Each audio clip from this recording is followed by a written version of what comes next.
Du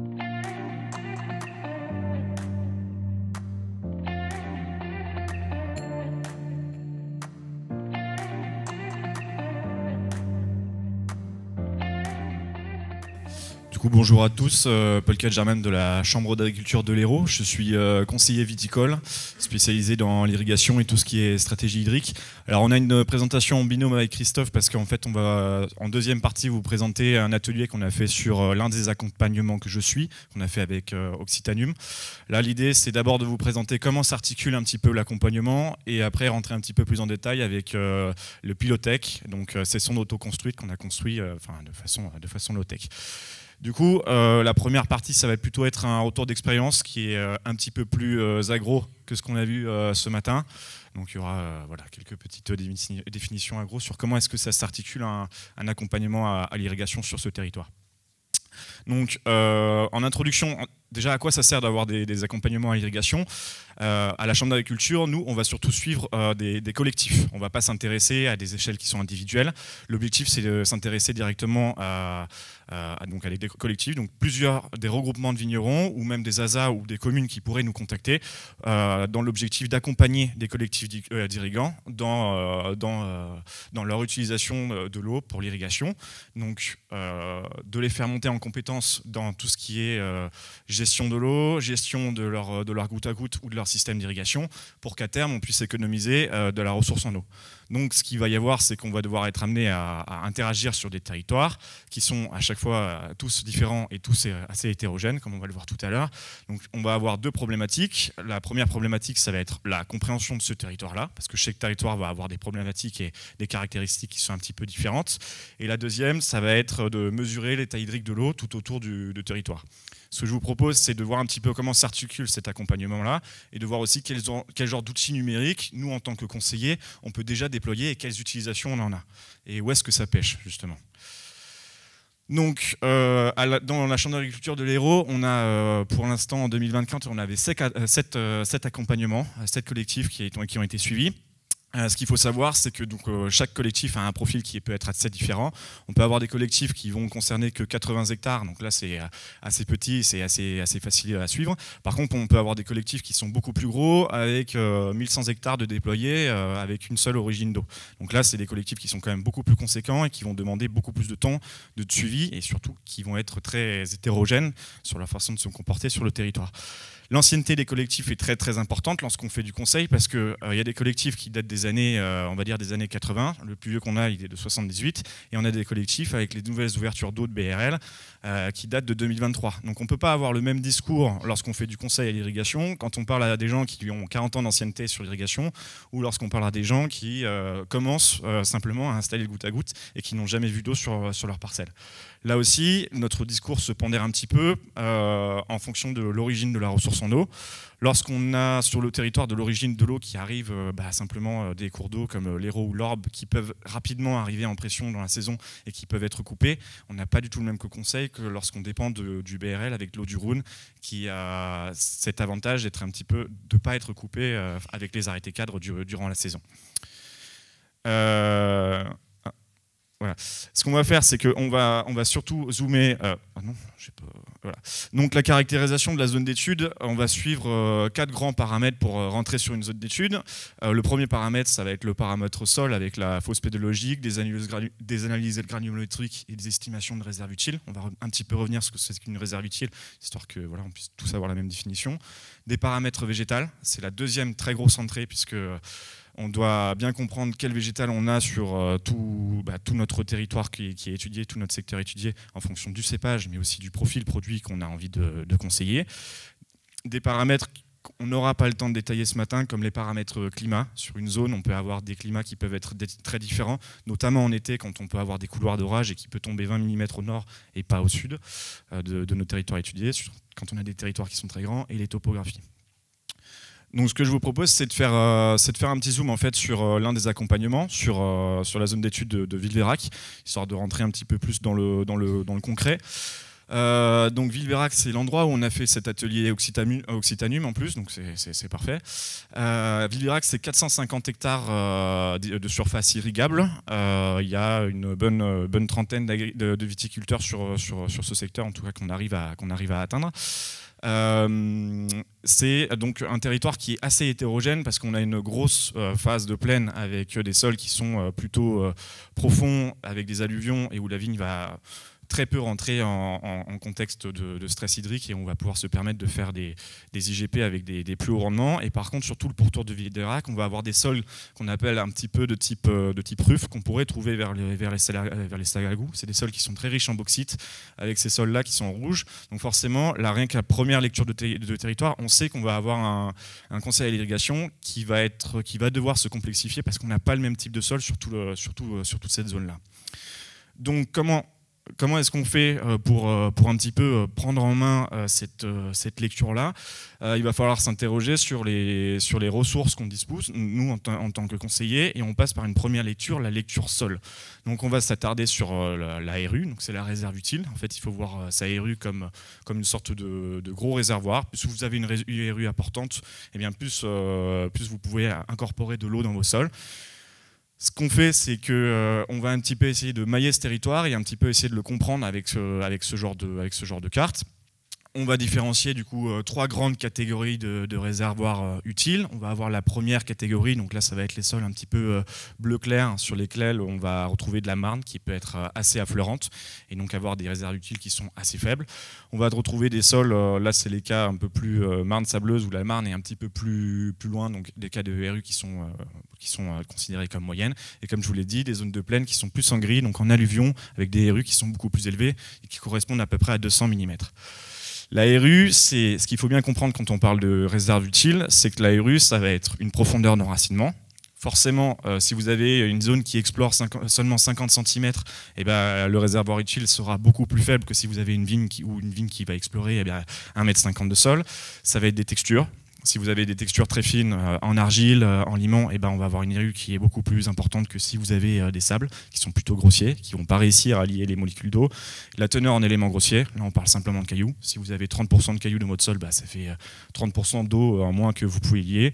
Et plutôt sur la qualité de comportement d'eau que sur la quantité, ça va être le taux de matière organique qui va aussi jouer. Donc vous avez cette première entrée sol, on va dire théorique, avec des cartes qui existent dans nos bibliographies. Là c'était une carte ACH que je vous ai présentée, qu'on va croiser tout de suite avec des ateliers de fausse pédologique. C'est-à-dire qu'on a une donnée qui est théorique, ce qu'il faut aller faire, c'est aller vérifier tout de suite si elle est réelle. Et pour ça, il n'y a rien de mieux lorsqu'on parle de sol que d'aller creuser directement et de faire des fosses pédologiques. Donc en fonction du réseau de parcelles de référence que vous avez maillé sur votre territoire, avec cette première carte que vous avez faite pour une première lecture, vous choisissez d'aller faire des fosses un petit peu partout pour bien vérifier comment se comporte le système racinaire qui est en dessous, comment ça va se comporter, pouvoir bien vérifier que les RU sont correctes sur toutes vos cartes. Et donc à raison de 10 à 15 fosses pour 500 hectares, vous arrivez à mailler votre territoire correctement. Ces fosses ont aussi un double avantage. Donc l'avantage, il est technique, parce que vous montez en compétence sur votre lecture de territoire, et il est aussi un petit peu social. Parce que lorsque vous faites un conseil sur un territoire, vous avez aussi besoin de commencer à animer un groupe. Et pour ça, des ateliers de fosses, il n'y a rien de mieux pour réunir des viticulteurs autour de leur parcelle et que chacun puisse comprendre un petit peu les problématiques de ce qui se passe en dessous de leurs pieds, parce qu'on n'ouvre pas des fosses tous les 4 matins. Donc une fois qu'on a bien défini notre entrée sol, on va passer à l'entrée végétale. Là, ce qui est important lorsqu'on parle de l'entrée végétale, c'est d'assurer la représentativité des cépages qui sont présents sur le territoire. Forcément, là, pour reprendre le cas de Villebérac, on est sur une cave coopérative, donc l'Or Marine, qui va principalement réussir à commercialiser plutôt des rouges avec un profil de rouge fruité IGP. donc, lorsqu'on choisit nos parcelles de référence, on va plutôt s'attarder à aller choisir des parcelles qui vont répondre à ce profil produit-là, avec de Grenache, de la Syrah. Il ne faut pas non plus écarter d'autres cépages dans ce genre de sélection. Donc, évidemment qu'on va aussi prendre des chardonnays qui peuvent servir à aller faire des blancs IGP. Sur d'autres secteurs, je pense notamment à Pinet, qui font du pick-pool. Là, on a une dizaine de parcelles qui sont sélectionnées qu'en pick-pool. On ne s'intéresse pas vraiment à ce qui peut se passer ailleurs. Mais ce volet de végétal-là est très important parce que derrière, on s'intéresse du coup aussi à l'aspect de profil produit. Qu'est-ce qu'on va conseiller avec nos bulletins d'irrigation comme profil produit qu'il y aura derrière? Et donc, simplement, la petite carte, c'est pour vous montrer un petit peu où est-ce qu'on va répartir ces points. On essaye d'avoir à chaque fois, de pouvoir mailler ce territoire avec donc des cépages différents qui vont à chaque fois sur des réserves utiles, des classes de sol qui vont elles aussi être différentes. Et chacun de ces points va faire des fausses pédologiques. Donc après, on arrive un petit peu à la notion de suivi durant la saison. Alors, il existe plein d'outils numériques. Ce qui fait foi encore aujourd'hui, et malheureusement, c'est la mesure de potentiel hydrique qui demande beaucoup de temps humain. Le potentiel hydrique, qu'est-ce que c'est ? On va prendre une feuille directement sur votre parcelle et on va la mettre dans une cloche qu'on appelle une chambre à pression. Cette cloche va monter en pression et va soutirer l'eau de la feuille. C'est comme si vous aviez une éponge. Votre éponge, lorsqu'elle est humide, il n'y a pas besoin de la serrer très fort pour faire sortir de l'eau. Si elle est complètement sèche, que ça fait des jours qu'elle est sous le bord de votre évier, il va falloir serrer très fort pour sortir une goutte d'eau. Cette pression-là, elle est du coup traduite sous forme de barres. Et en fonction des barres qu'on a, on va avoir des contraintes hydriques qui sont différentes. Et en fonction des contraintes hydriques, eh bien, on va avoir des comportements de végétatif, de croissance de baies, de maturation, qui eux vont être différents. Donc cette mesure-là, elle est très importante pour le conseiller parce qu'elle est dynamique. On y revient plusieurs fois et elle va permettre de faire un conseil qui, lui, va être aussi évolutif dans la saison et qui va du coup s'appliquer à chaque fois à la parcelle. Donc c'est quelque chose qui demande beaucoup de temps humain, mais pour le moment, on a encore du mal à faire mieux de façon objectivée. Ce qui va nous servir sur ce potentiel hydrique, c'est qu'on va pouvoir le croiser avec la notion de profil produit. Parce que je pense ne pas vous l'apprendre, en tout cas j'espère, qu'une stratégie hydrique, c'est égal à un profil produit. Donc forcément, on ne va pas irriguer et on ne va pas du tout avoir la même stratégie hydrique lorsqu'on fait un chardonnay à production IGP, pour reprendre l'exemple de tout à l'heure, avec quelque chose qui veut faire du 80 ou du 70 hecto-hectares, que lorsqu'on cherche plutôt à faire une Syrah, où on va chercher à plutôt concentrer une Syrah de rouge de Gard par exemple, où on va chercher à plutôt concentrer le produit, etc. et aller chercher des doses de stress qui sont un petit peu plus importantes. Donc ça, c'est très important dans notre conseil. On avait donc l'entrée sol, l'entrée végétale, et l'entrée végétale qui est suivie grâce au potentiel, elle est directement retraduite avec la notion de profil produit derrière. En fonction des interlocuteurs que vous avez en face, nous, en tant que conseillers, on va définir plusieurs profils produits.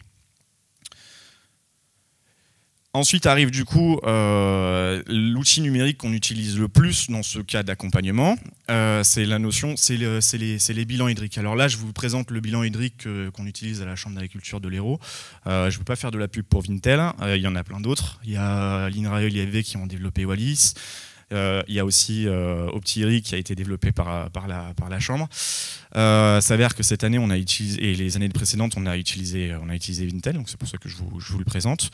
On arrive à ces notions du coup de modélisation. La modélisation, ça reprend le principe assez simple du bilan hydrique. Un bilan hydrique, c'est donc votre réservoir, la réserve utile, qu'on va soumettre aux entrées et aux sorties du réservoir, en fonction du stress climatique et de ce que va transpirer la vigne et de ce que va évapotranspirer votre sol. Et les entrées, et ben, du coup ça va être votre pluviométrie et les irrigations, si vous en avez fait ou non.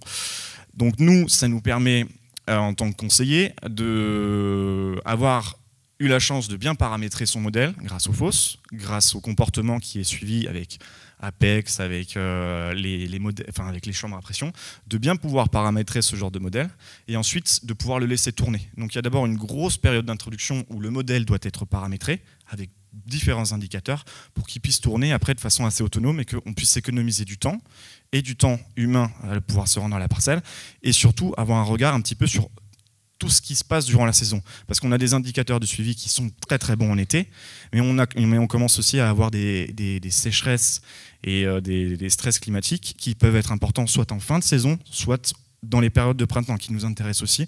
Et là, par contre, on manque d'indicateurs en tant que conseiller, d'indicateurs végétaux pour aller conseiller sur ce genre de période-là. Voilà un petit peu comment est-ce que ça s'articule du coup avec la mise en œuvre, donc avec des premières années de mise en route où on fait des fausses pédologiques, où on va former les groupes, on va former les réseaux de parcelles de référence et surtout on va faire monter en compétences les groupes de viticulteurs qu'on peut avoir. Et ensuite on a le suivi annuel avec de l'implantation de capteurs lorsque le budget le permet. Lorsque les budgets ne le permettent pas, eh bien on se passe de capteurs sol, donc soit c'est des capteurs capacitifs, soit c'est des tensiomètres, avec du suivi qui peut être végétal, donc de l'APEX ou de la mesure de potentiel, des suivis climat. Là aussi, je l'ai dit, c'est très important de pouvoir mailler son territoire, parce que lorsque vous avez un territoire qui fait à peu près 1000 hectares, eh bien, il peut y avoir des couloirs d'orage que vous ne pouvez pas percevoir si vous avez une seule station météo. Sur l'un de nos accompagnements qui fait 600 hectares, on a 6 stations météo et les 6 stations de météo ne donnent pas du tout les mêmes pluviométries à la fin de la période estivale. On peut avoir des deltas sur 400 mm d'un changement de 70 mm. Donc là c'est pareil, bien comprendre ce facteur météo, c'est très important lorsque vous faites du conseil. Et donc après, tout l'aspect modélisation sur le suivi annuel. Ça va. Donc vous avez un suivi annuel qui est mis en place et qui repose du coup sur tout le travail en amont. Ce suivi annuel, ça déboule sur un conseil, donc sous forme de bulletin majoritairement. Là, l'intérêt, c'est que le viticulteur il puisse avoir un petit peu toutes les informations que vous utilisez en tant que conseiller, avec un bulletin qui est facilement compréhensible. Donc on va quand même leur donner les informations sur les potentiels, sur les tensios lorsqu'il y en a, mais très souvent les retours qu'on a le plus, c'est pas forcément qu'est-ce que disent mes tensios ou qu'est-ce que disent mon capteur capacitif, mais c'est plutôt c'est l'interrogation sur le volume d'eau directement à mettre sur lequel les viticulteurs reviennent le plus vers nous. Le viticulteur, lui, à la fin, il a juste un tableau récapitulatif où il identifie sa parcelle, s'il est sur un réservoir utile qui est faible, moyen ou élevé, et avec son profil produit, donc la deuxième ligne, s'il veut faire plutôt du blanc, du rouge IGP ou du rouge plutôt AOP. Et il sait du coup quand est-ce qu'il doit déclencher son irrigation dans la saison, s'il met une dose d'eau qui est pleine ou s'il met une dose d'eau qui est vide, ou s'il peut se permettre de sauter ce tour d'eau d'irrigation.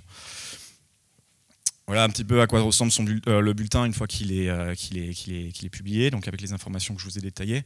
Il faut qu'il soit assez synthétique. C'est des choses qui sont publiées tous les 10 jours à partir du mois de juin.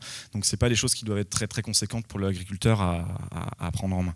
Donc quelques tableaux, quelques données et surtout ce tableau récapitulatif.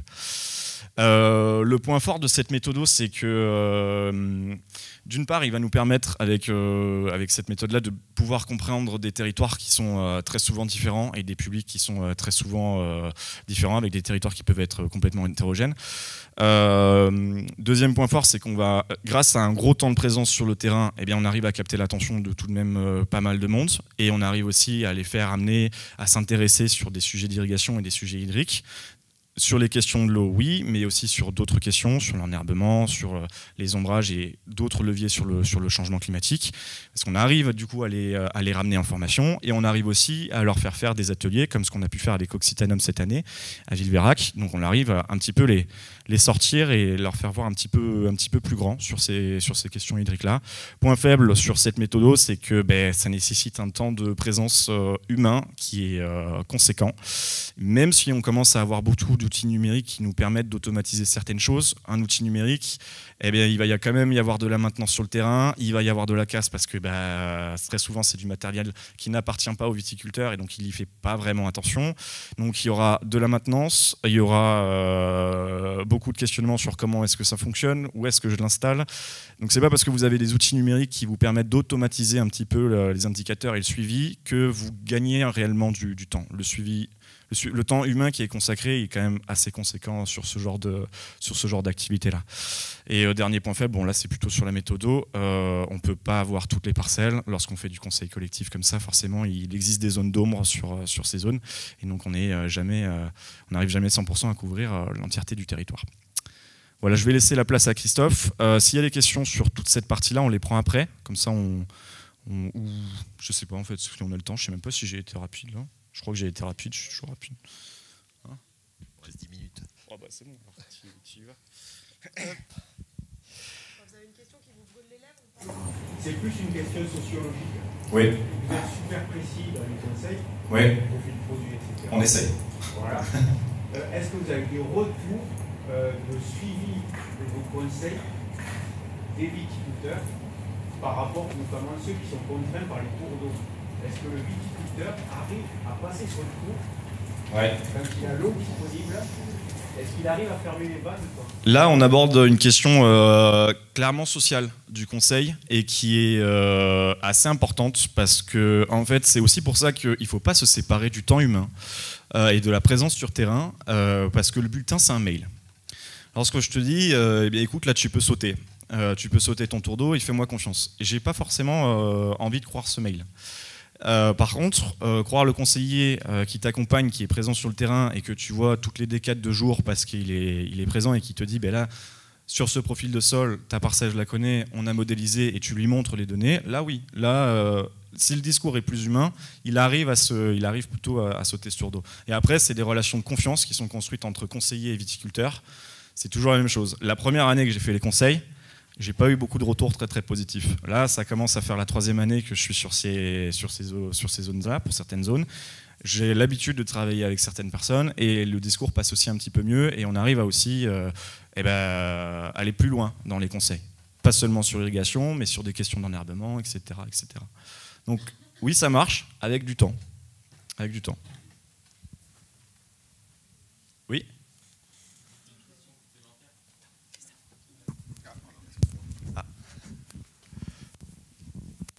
Merci. Je sais pas, je prends le temps de poser une petite question. Non, c'était juste pour savoir si, justement, par rapport à toute cette méthodologie qui est mise en œuvre, ça peut permettre d'apporter du conseil sur d'autres techniques que l'irrigation, avec la quantité apportée. Tu l'as un petit peu évoqué en conclusion. Sur l'enherbement, par exemple? Oui, par exemple, sur des dates de destruction, voilà, et en particulier si on a pas accès à l'irrigation. Ouais. Alors, bon, j'ai une deuxième casquette qui est pas forcément de conseil et sur laquelle je fais plutôt de la recherche de l'application sur des leviers de changement climatique, notamment lorsqu'on n'a pas d'eau. Il y a un gros volet sur la pratique du mulch. Quel est le bon compromis entre les dates de destruction? Est-ce que je laisse pousser pour faire de la biomasse, pour faire un bon mulch? Il y a beaucoup de questions à chaque fois et ça revient sur chaque printemps, notamment quand on a eu des hivers qui sont très secs, tel le cas de 2023 ou même le début de 2024, sur quand est-ce que je détruis, avec des viticulteurs qui peuvent, et c'est tout à fait compréhensible, mais détruire très tôt parce que c'est un peu la panique sur certains sols.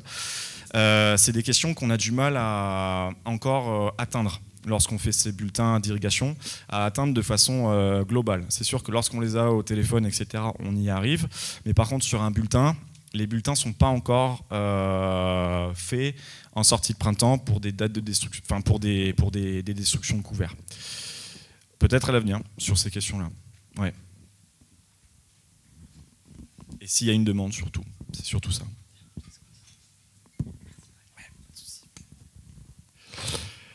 Moi, j'ai quand même une remarque là sur l'intervention de Paul, parce que c'est qu'on fait une journée sur les outils numériques, mais là, je me rends vraiment compte que ce sont des outils et que sans le technicien qui sait les interpréter et tout ça, et vous êtes tous des techniciens là, ben ça sert à rien, quoi, hein. Et donc, voilà, il y a une grosse partie intelligence qui n'est pas du tout artificielle là, qui est très très importante. Là, quand je t'entends parler, moi, ça m'épate. Bon, alors, moi, il me reste quoi, 10 minutes? Même pas, 5 minutes.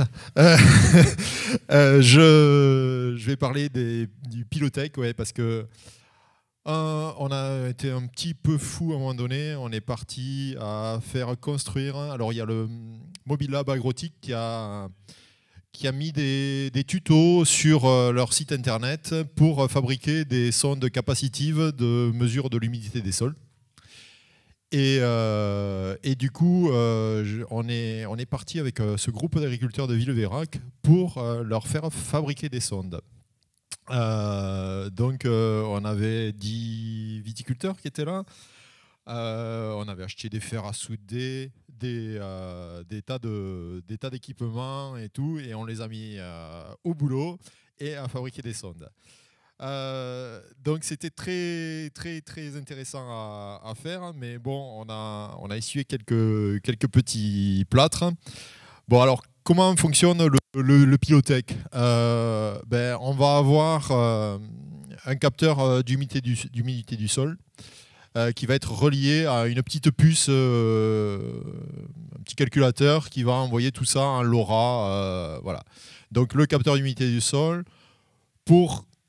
quand même, on avait tout ça de près. On a décidé de rajouter un petit capteur de température et d'humidité de l'air pour avoir un petit peu ce qui se passait à la parcelle. Et donc ensuite, ce petit composant électronique envoie les informations en LoRa à une antenne qui est reliée à la box internet de là où on a mis l'antenne LoRa, qui donc envoie ça par internet sur un serveur qui est un serveur open source de The Thing Network, qui est librement accessible dans la limite de certains taux d'utilisation. Mais voilà, donc toutes les données vont être stockées sur ce serveur. Et ensuite, on a un autre serveur de visualisation qui va nous permettre de faire des beaux graphiques en récupérant les données et de présenter ça sous forme de graphiques aux viticulteurs. Donc voilà, on leur a fait fabriquer ça et on a eu quelques petits écueils. Déjà, le capteur d'humidité. Donc on est parti sur du low-tech, low-cost. Donc low cost, on s'est dit, allons-y. On a acheté des capteurs d'humidité en Chine, 2 € le capteur. C'est pas d'une qualité, voilà. On en avait peut-être 200. On les testait les uns après les autres, et ils donnaient tous des résultats différents. Donc on les a classés, on les a triés, voilà, pour avoir la même chose. Du coup, on va passer sur autre chose. Plutôt que de 2 €, voilà, c'est 20 €. Bon, c'est toujours fabriqué en Chine, mais c'est acheté en France. Donc, il y a un petit peu plus de contrôle qualité. Voilà, et donc là, on va vers une précision qui est quand même plus importante avec ce capteur-là. Ensuite, il faut une batterie pour faire marcher ça. Et donc low cost, on achète des batteries en Chine. Pourquoi? C'est le même type de batterie, il y a des grosses capacités et tout. On achète en Chine, c'est pas cher. Sauf que la qualité, voilà, en Chine, ils affichent qu'elle fait, je sais pas, 4500 milliwatts, ou j'ai plus les unités, mais en tout cas, c'est faux. Donc au lieu de durer 2 mois, la batterie, elle dure 15 jours. Bon, donc pareil, on va acheter des batteries en France qui sont fabriquées en Chine, mais au moins qui sont triées par la personne qui va nous les vendre en France et qui va nous assurer d'une certaine qualité. Derrière, il y a le LoRa. Vous voyez, LoRa, il y a marqué 10 à 15 km. Alors, je veux bien le croire, hein, à condition de mettre l'antenne LoRa sur un mât très haut, dégagé de tout obstacle, parce que le LoRa, en fait, ça ne marche pas en ligne droite complète, c'est une sorte de lentille de Fresnel. Et donc, même si vous êtes en visualisation de votre antenne LoRa et de l'objet connecté, mais ça peut aussi avoir des pertes de données par